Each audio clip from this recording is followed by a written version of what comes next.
మీ business ఏదైనా మీ ఊర్లో promotion చేయాలంటే అది సుమన్ టీవీతోనే సాధ్యం. ఇప్పుడే సంప్రదించండి.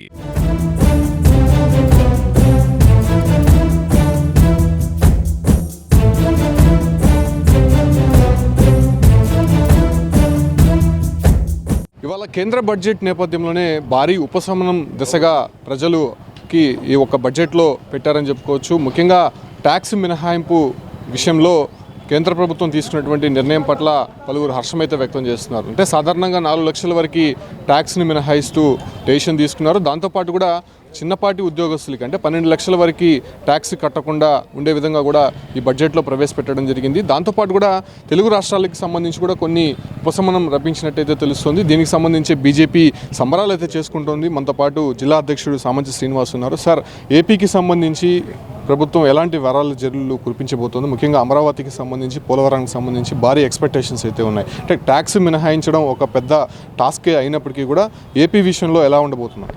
ఖచ్చితంగా ఇది కేంద్ర బడ్జెట్ దేశంలో ఉన్నటువంటి అన్ని ప్రాంత ప్రజల యొక్క అవసరాలను దృష్టిలో పెట్టుకొని దేశం యొక్క ఆర్థిక పురోగతికి ఏదైతే మోదీ గారి ప్రభుత్వం నిర్దేశించుకున్నటువంటి లక్ష్యం వికసిత భారత్ 2047కి అభివృద్ధి చెందిన దేశంగా భారతదేశాన్ని తీర్చిదిద్దే దానికోసం తీసుకున్నటువంటి అడుగులు పడుతున్నాయి. అడుగులు పడేటువంటి క్రమంలో సామాన్యులు, మధ్యతరగతి ప్రజలు ఆర్థికంగా నిలదొక్కుకోవాలనేటువంటి ఆర్థిక నిపుణులు కూడా ఇవాళ ఢిల్లీ కేంద్రంగా వరల్డ్ ఫోరం ఆఫ్ అకౌంటెంట్స్ ఒక సదస్సును నిర్వహిస్తారు.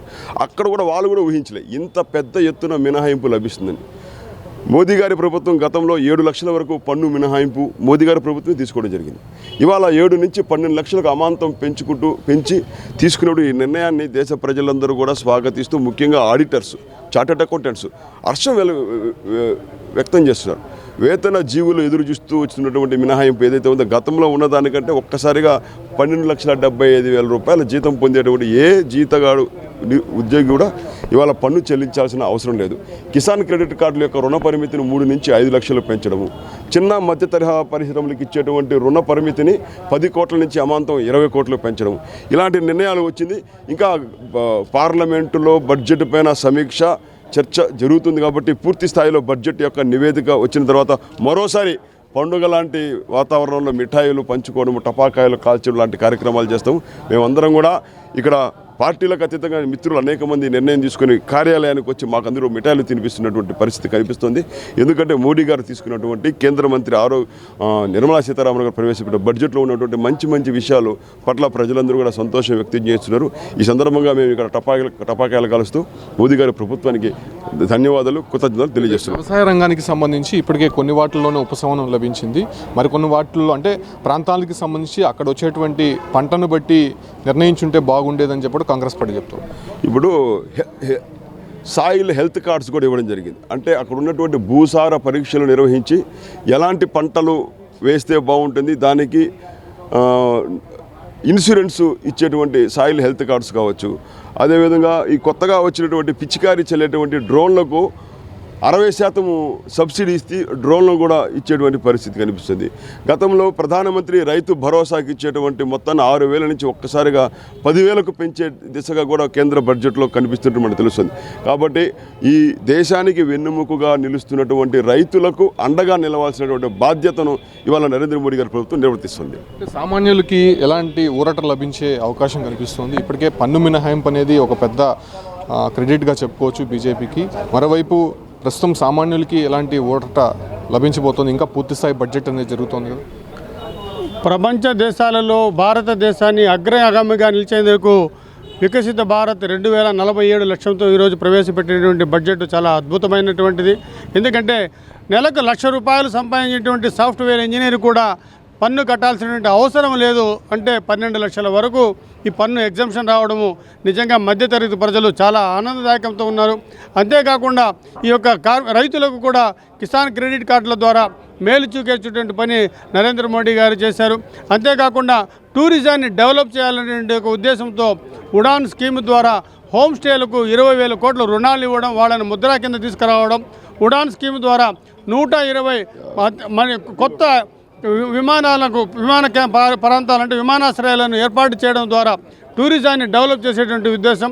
అంతేకాకుండా విమానాశ్రయాలను ఈ యొక్క షిప్పింగ్ పరిశ్రమను అభివృద్ధి చేసేటువంటి ఉద్దేశంతో 20,000 కోట్ల రూపాయలను ఈ యొక్క షిప్పింగ్ పరిశ్రమకు అభివృద్ధి కూడా ఇవ్వడం, తద్వారా ఇటువంటి అన్ని కార్యక్రమాల ద్వారా కార్మికులకు ఒక పక్క, రైతులకు ఒక పక్క, మధ్యతరగతి ప్రజలకు, ధనికులకు కూడా లబ్ధి చేకూరేటువంటి విధంగా ఈరోజు ప్రవేశపెట్టిన బడ్జెట్ చాలా ఆనందదాయకమైనది. ఎందుకంటే ఎన్నికలేమి లేవండి, ఇది ఎన్నికల బడ్జెట్ కాదు, ఎన్నికల కాలం కాదు. కాకపోయినా కూడా దేశ ప్రజలు సౌఖ్యం కోసం, దేశ ప్రజల మంచి కోసం చేసినటువంటి పనిని ప్రజలందరూ హర్షిస్తున్నారు.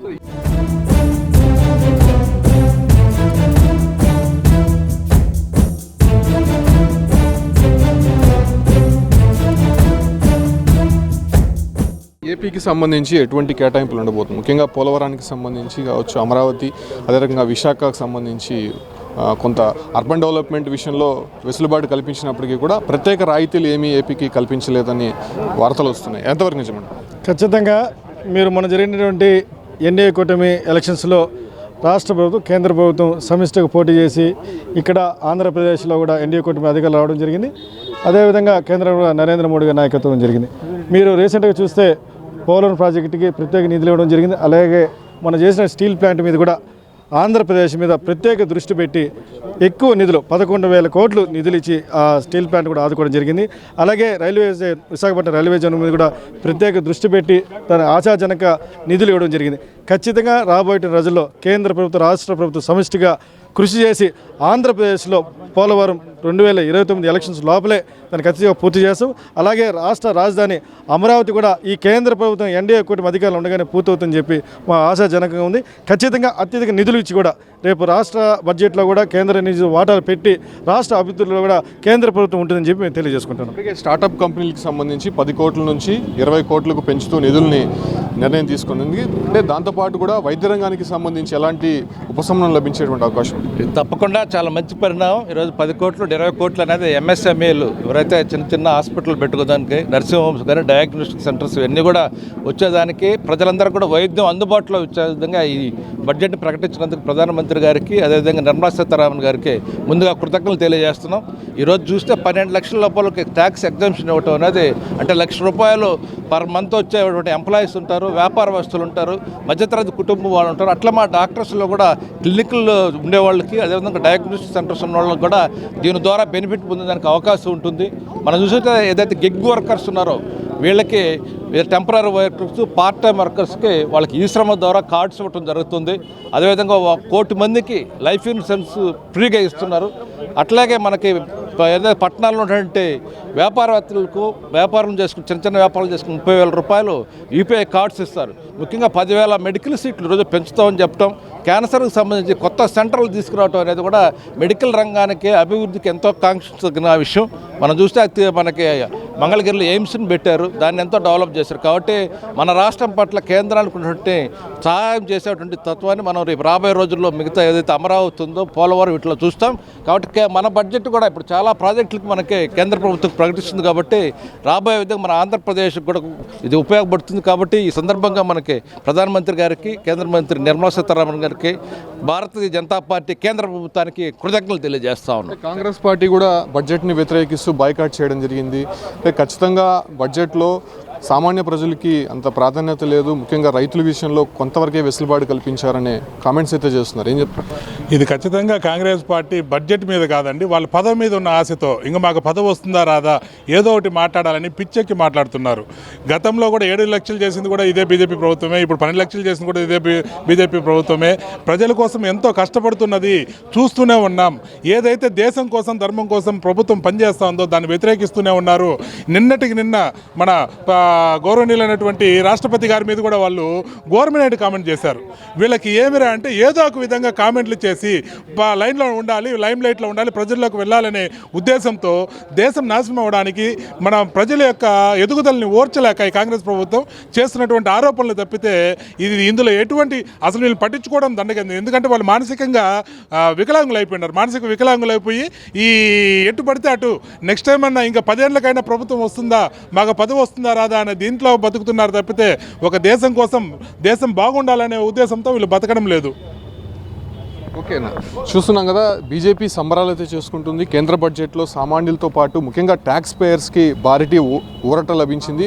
అదే రకంగానే తెలుగు రాష్ట్రాలకి సంబంధించి అంటే ఏపీ విషయంలో కూడా కేంద్ర ప్రభుత్వం ఖచ్చితంగా సరైనటువంటి నిర్ణయం తీసుకోబోతోంది. ఖచ్చితంగా పోలవరం కావచ్చు, అంటే నిర్మాణంలో ఉన్నటువంటి అమరావతికి కూడా భారీ ఎత్తున నిధులు కేటాయించడానికి ఇప్పటికే కసరత్తు చేసింది కాబట్టి ఆ దశగా కూడా ఉండబోతోంది. అయితే ఇంకా ఏదైతే పరిశ్రమలకు కావచ్చు, లేకపోతే ఇప్పుడు ఉన్నటువంటి రైతులకు సంబంధించి కూడా భారీ ఊరట లభించింది కాబట్టి ఖచ్చితంగా రాబోయే రోజుల్లో మరికొన్ని రాష్ట్రాల్లో కూడా బీజేపీ పాగా వేయబోతుందనే విషయాలు మాత్రం బీజేపీ చెప్తూ సంబరాలు చేసుకునేటువంటి విషయాలు తిరుపతిలో కనిపిస్తుంది.